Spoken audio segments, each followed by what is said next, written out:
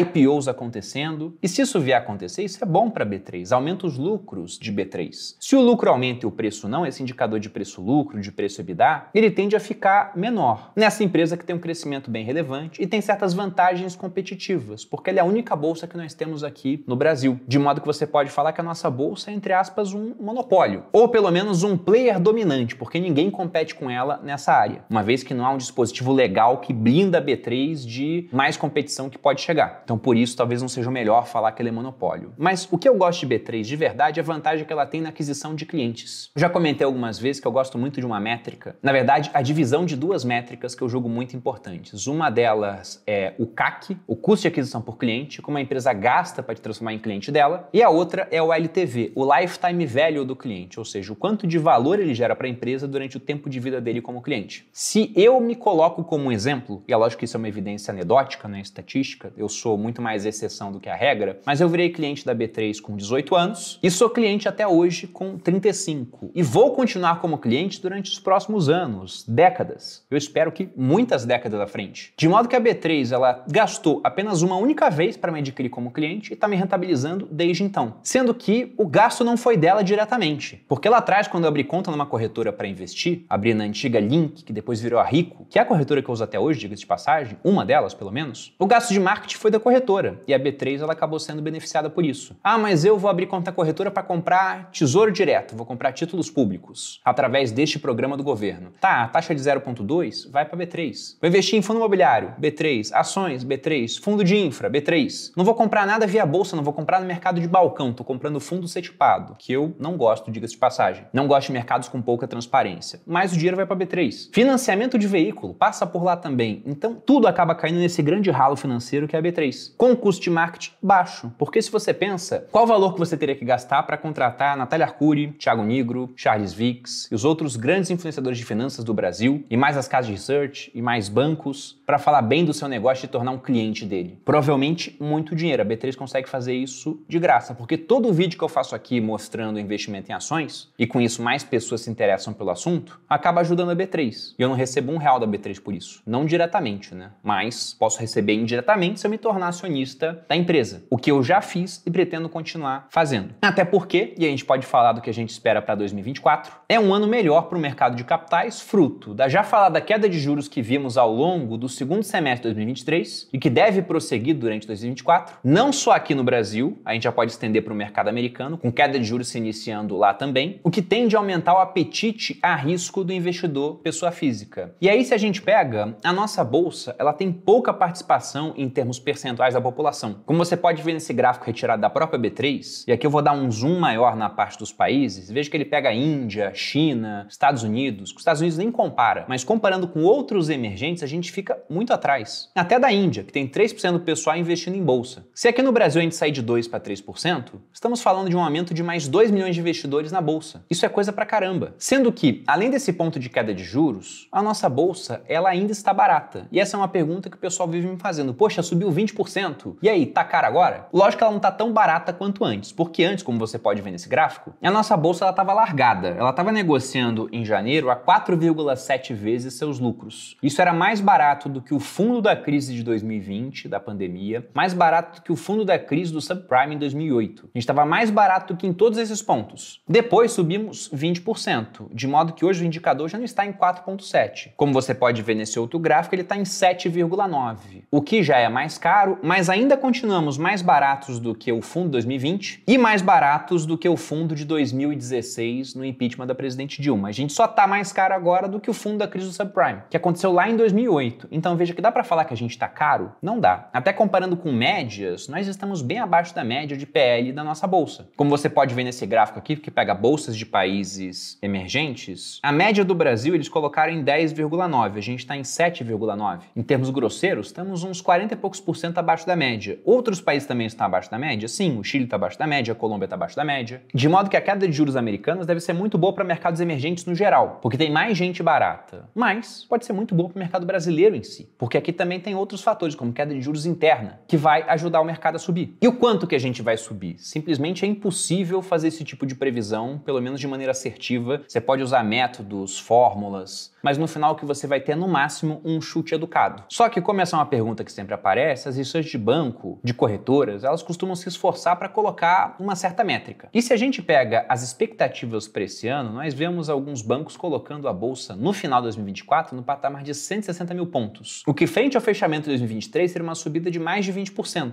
Como você pode ver nesse gráfico, aqui nós temos as expectativas. Essa de 160 mil pontos é do Banco Santander. A Guide botou 155. O Bank of America, que tem essa gaivota aí do seu lado, botou 145. E ele tem essa gaivota porque foi o que chegou mais próximo da previsão em 2023. Depois tem mais um pessoal em 145. A Genial, que foi quem ficou mais distante em 2023, previu 109, está com 142. E o mais pessimista está com 122. Aí já teríamos embutida uma queda. Mas, no geral, o que os bancos estão vendo é um ano positivo. Inclusive com volta de IPOs. Como você pode ver nessa manchete, tem gente até falando de volta recorde de IPOs em 2024. Só que para ter mais IPO tem que ter mais apetite a risco, tem mais investidores voltando. Por que não tem, por exemplo, porque eu, que sou acionista de uma empresa, chegar lá junto aos meus outros sócios e falar, vamos fazer um IPO, vamos para a bolsa? Quando você olha na bolsa, todo mundo negociando a 8 vezes lucro, 10 vezes lucro. Para realmente querer fazer um IPO, as empresas têm que ter se valorizado. Então, o mercado pode ficar aquecido porque a bolsa vai se valorizar, de modo que o empreendedor ele vai ver empresas sendo negociadas a 20, 30 vezes o lucro e vai pensar, eu posso pegar minha empresa e vender por esse tipo de múltiplo. Aí, nessa hora, o mercado ele acaba se aquecendo, o que tende a ser muito benéfico para a B3. Lembrando que a gente pode ter recorde de IPO em 2024 porque nós tivemos 2 anos sem IPOs. Veja nesse outro gráfico aqui que eu estou colocando, onde nós temos IPOs desde 2004, que o comum era ter pelo menos alguns IPOs no ano. Em anos de vacas magras, como foram 2014, 15 e 16, tivemos 1. 2021 tivemos 46. Aí depois 2022 e 23 sem IPOs. Então o que esperar 2024? Realmente não há como saber, tem que deixar o ano acontecer. Mas se a gente tiver alguma coisa parecida com aquilo que aconteceu após alguns anos sem IPOs relevantes, menores, a gente pode ter uma boa esteira aí de resultados para B3. E é por conta disso que eu vou pegar essa posição da carteira que era menor e vou comprar mais uns 20 mil reais para que ela fique entre as posições mais robustas. Não vai ser a maior, mas vai estar lá no meio daquelas mais relevantes. Para isso, já estou aqui com o home broker da corretora Rico aberto. Hoje B3 está caindo 2,1%, então vou estar comprando com um descontinho, né, frente a o que ela estava lá no final do ano passado. Então, vendo aqui, vou comprar 1.400 papéis. Então vai dar 19.572